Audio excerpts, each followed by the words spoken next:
Holes, chapters 38 and 39. Two vocabulary words are gully and lapped. Gully it's like a ditch or a small valley. It's been created by running water. And lapped is to take in or drink up quickly and eagerly. Chapter 38. Stanley took hold of Zero's forearms and pulled him upright. Then he stooped down and let Zero fall over his right shoulder. He stood up, lifting Zero's worn-out body off the ground. He left the shovel and sack of jars behind as he continued up the mountain. Zero's legs dangled in front of him. Stanley couldn't see his feet, which made it difficult to walk through the tangled patches of weeds and vines. He concentrated on one step at a time, carefully raising and setting down each foot. He thought only about each step and not the impossible task that lay before him. Higher and higher he climbed.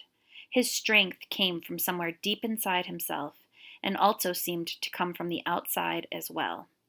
After focusing on Big Thumb for so long, it was as if the rock had absorbed his energy and now acted like a kind of giant magnet, pulling him toward it.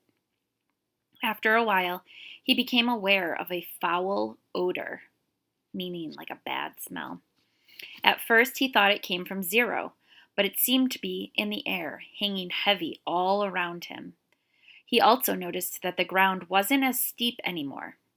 As the ground flattened, a huge stone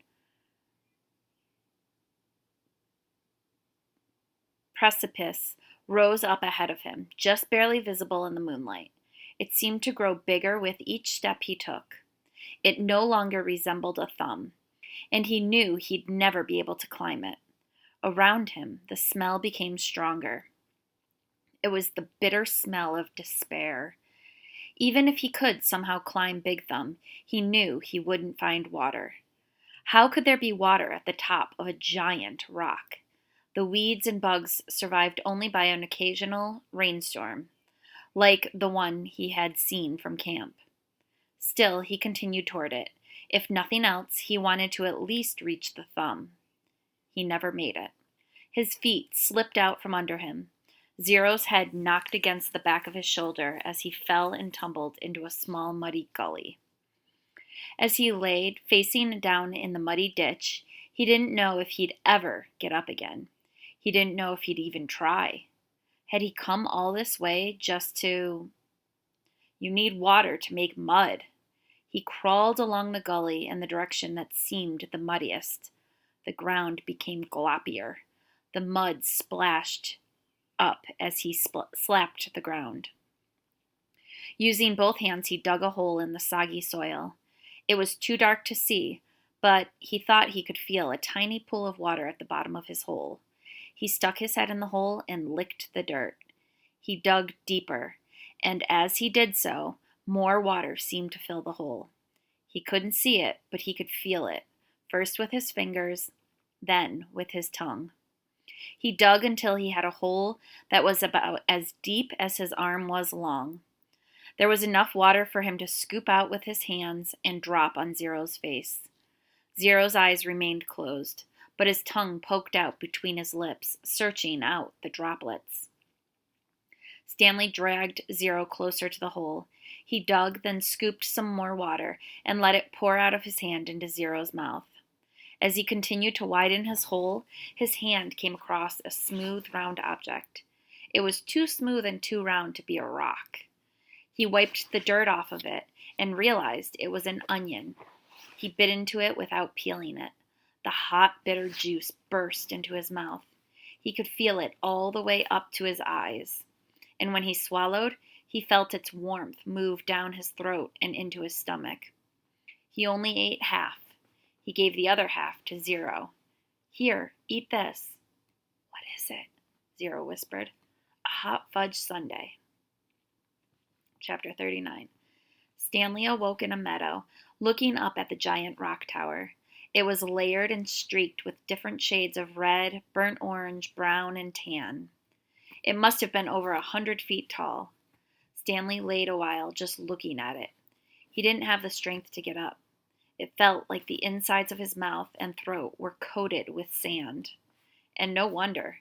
When he rolled over, he saw the water hole. It was about 2.5 feet deep and over 3 feet wide. At the bottom lay no more than 2 inches of very brown water.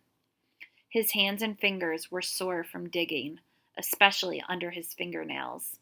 He scooped some dirty water into his mouth, then swished it around, trying to filter it with his teeth. Zero moaned. Stanley started to say something to him, but no words came out of his mouth, and he had to try again. "How you doing?" It hurt to talk. "Not good," Zero said quietly.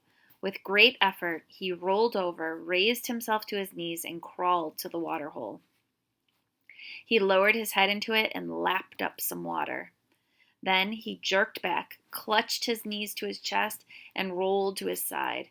His body shook violently. Stanley thought about going back down the mountain to look for the shovel, so he could make the water hole deeper.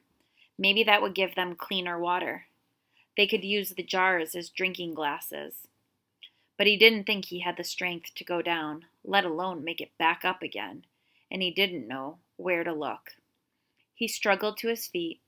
He was in a field of greenish-white flowers that seemed to extend all the way around Big Thumb.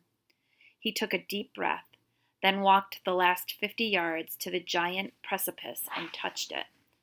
"Tag, you're it." Then he walked back to Zero and the water hole.